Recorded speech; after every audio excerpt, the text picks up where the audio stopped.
Ahora, ya que comprendimos la parte bioquímica, veremos las aplicaciones farmacológicas de los cannabinoides extraídos del cáñamo. En el vídeo anterior, vimos que el organismo humano posee un sistema endocannabinoide, es decir, mediante mensajeros bioquímicos el organismo humano sintetiza otros mensajeros cuya estructura es similar a la de un cannabinoide, y esto, es para más que nada activar los propios receptores cannabinoides, para que ellos inicien otra cascada de mensajeros químicos que modularán diversas patologías tanto a nivel del sistema nervioso central, como en otros padecimientos. También, vimos las diferencias entre la marihuana y el cáñamo industrial, y que ambos tienen cantidades diferentes de los cannabinoides más fundamentales, que son el tetrahidrocannabinol y el cannabidiol.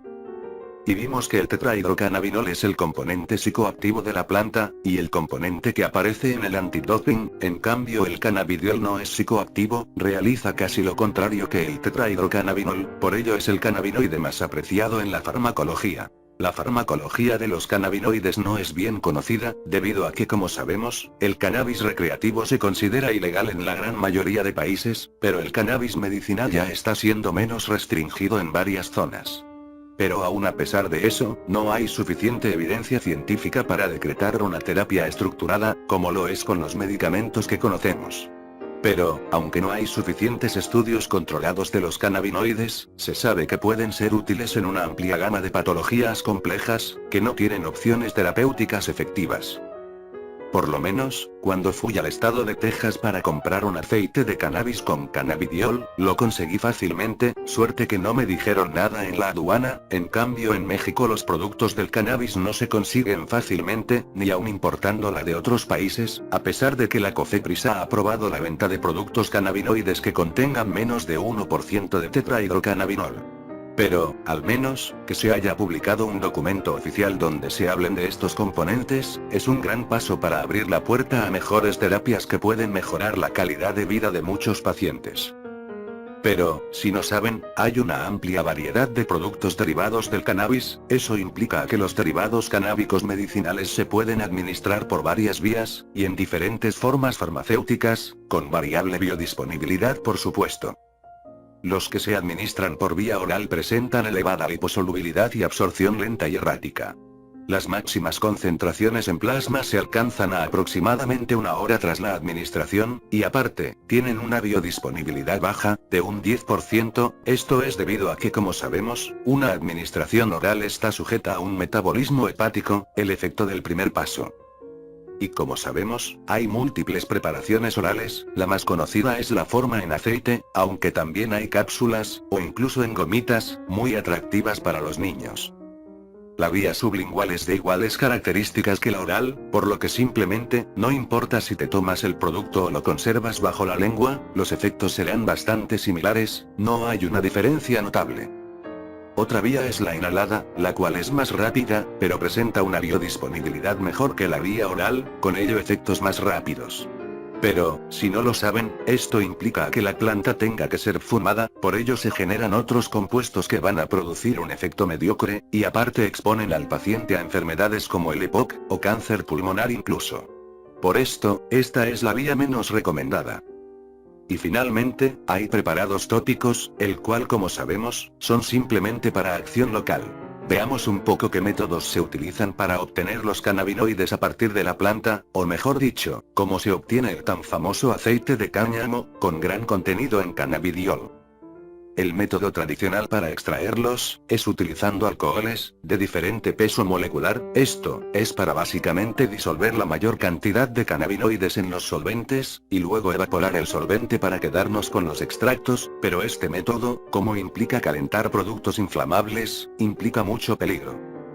Otro método es el de utilizar gas carbónico, mediante un mecanismo de arrastre de vapor, pero este método requiere equipo sofisticado, y que no se consigue fácilmente. Hoy en día, el método más utilizado es el de utilizar una combinación de etanol y alcohol butílico, para extraer el cannabidiol, y luego se añade agua, para evaporar los dos alcoholes y minimizar el riesgo de inflamabilidad. Esto, ocasionaba que los precursores, ácido cannabidiólico y ácido tetrahidrocannabidiólico, se transformen en sus dos formas activas. Luego, se extrae la clorofila con otro solvente, y se filtra tantas veces sea posible con aceite MCT, puesto que el cannabidiol era más soluble en aceites, el tetrahidrocannabinol es más soluble en alcoholes. Con esto, se obtiene un cannabidiol de máxima pureza. Y como saben, hay muchas preparaciones de cannabidiol a diferentes concentraciones. Aparte de que en el envase viene cuánto contenido de THC existe, también viene expresado cuántos gramos de cannabidiol hay, ya sea por gotas o por mililitro. La preparación menos concentrada es la del 2%, equivalente a un poco más de 1 miligramo de cannabidiol por gota, y la más concentrada es la de 40%, equivalente a 20 miligramos de cannabidiol por gota. Sin embargo, se sabe que la dosis máxima diaria es hasta 160 miligramos. Este es el que utilizo yo, este representa una concentración de 3%, que equivale a 1.4 miligramos por gota. Por lo menos, cuando lo fui a comprar, me dijeron que las preparaciones menos concentradas son para tratar trastornos menores, como lo es la depresión, la ansiedad, y patologías psiquiátricas. Pero también tenemos que comprender bien a los receptores, y a sus respectivos ligandos. Como ven, el cannabidiol, que es el fitocannabinoide más apreciado en la farmacología, tiene muy poca afinidad para ambos receptores cannabinoides, pero se sabe que prefiere más el CB2 que el CB1, claro, a modo de antagonista. Pero lo que sí está probado, es que como dije en el primer vídeo de este canal, es que el cannabidiol es un agonista de tanto los receptores 5-HT1 y 5-HT2 de serotonina, como el receptor de potencial transitorio 1, los cuales están expresados en el sistema límbico, lo que al estimular estos receptores, se logra un efecto muy similar a los de un antipsicótico. Por ello, el cannabidiol es un buen coadyuvante en el tratamiento de muchas patologías psiquiátricas, el trastorno de bipolaridad, el trastorno de ansiedad mayor, el trastorno del espectro autista. Se dice que el efecto antipsicótico del cannabidiol es 100 veces más débil que el del lapiprazol.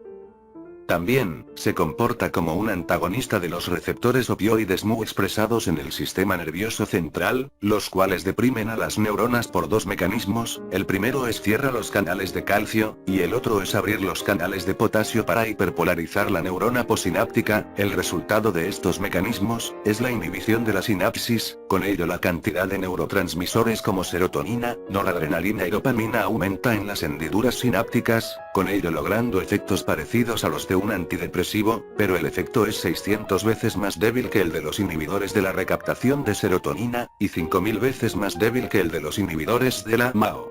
También, este mecanismo explica el efecto antiepiléptico del cannabidiol.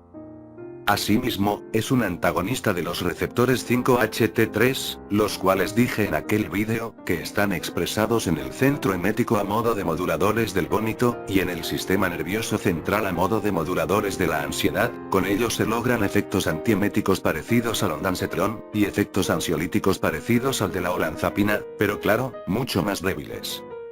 El cannabidiol se absorbe en torno a entre 2 y 4 horas, pero como se vio, su concentración en sangre será menor que las concentraciones obtenidas por vía inhalada usando la misma dosis. Se acumula mayormente en el tejido graso, con ello dará lugar a una eliminación lenta. Aparte, el cannabidiol inhibe hasta 5 isoenzimas del citocromo P450, lo que indica que, al consumirlo, impedirá el metabolismo de otros fármacos.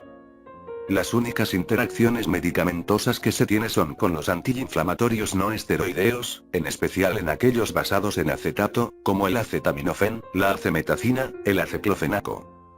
Ahora, veamos su contraparte, el tetrahidrocannabinol, se comporta como agonista parcial débil de ambos receptores cannabinoides, pero solo es eso, no tiene otra afinidad por otros receptores, tal como lo vimos con el cannabidiol. El tetrahidrocannabinol, al ser un agonista de los receptores CB1 como vimos en el vídeo pasado, genera disminución de la AMP cíclico y adenilato ciclasa en las neuronas sinápticas, con ello dando un efecto parecido al de un ansiolítico. Se dice que el efecto ansiolítico del tetrahidrocannabidiol es 80 veces más potente que el del cannabidiol. También, el tetrahidrocannabinol otorga un efecto analgésico, al disminuir la liberación de neurotransmisores en el ganglio basal de la médula espinal. También el efecto se logra al inhibir las endorfinas en el centro emético, y la síntesis de prostaglandinas. Como otros cannabinoides que contienen un grupo fenol, posee una actividad antioxidante leve suficiente para proteger a las neuronas contra el estrés oxidativo. La absorción del tetrahidrocannabinol es mayor a la del cannabidiol, pero aún así tras el efecto del primer paso un 10% de la dosis pasa a circulación. Tiene un alto porcentaje de unión a proteínas, se dice que el tetrahidrocannabidiol puede permanecer hasta un mes completo en el tejido graso. Y también, el tetrahidrocannabinol se elimina a un ritmo más lento que el cannabidiol.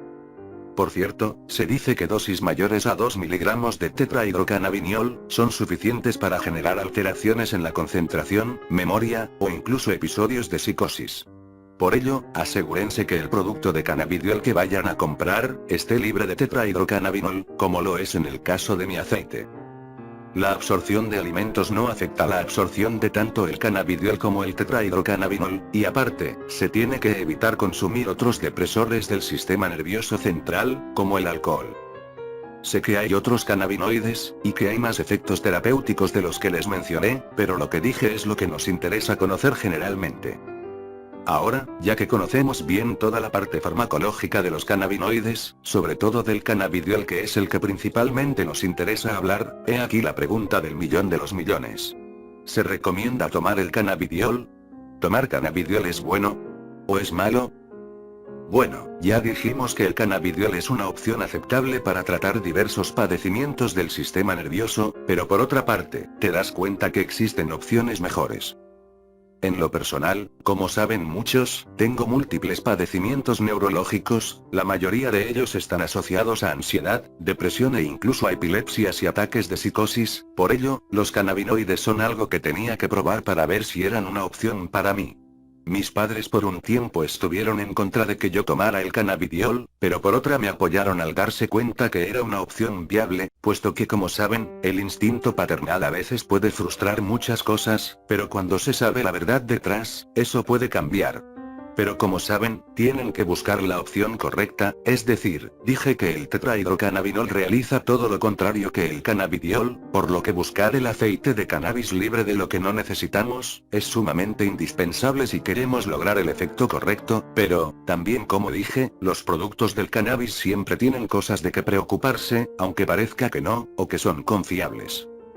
En resumen, esto está en un punto medio, por una parte es una buena opción tomarlos, y no lo digo yo, lo dicen muchos médicos y especialistas neurólogos que he conocido, y que me recomendaron tomar el famoso aceite de cannabis, pero por otra, ya mencioné el aspecto legal, con ello digo que adquirir estos productos es algo tedioso, y claro, no está libre de riesgos.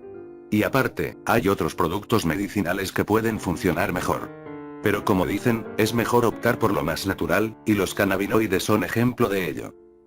Ya di mis argumentos, pero me gustaría saber qué opinas tú. Déjalo en los comentarios.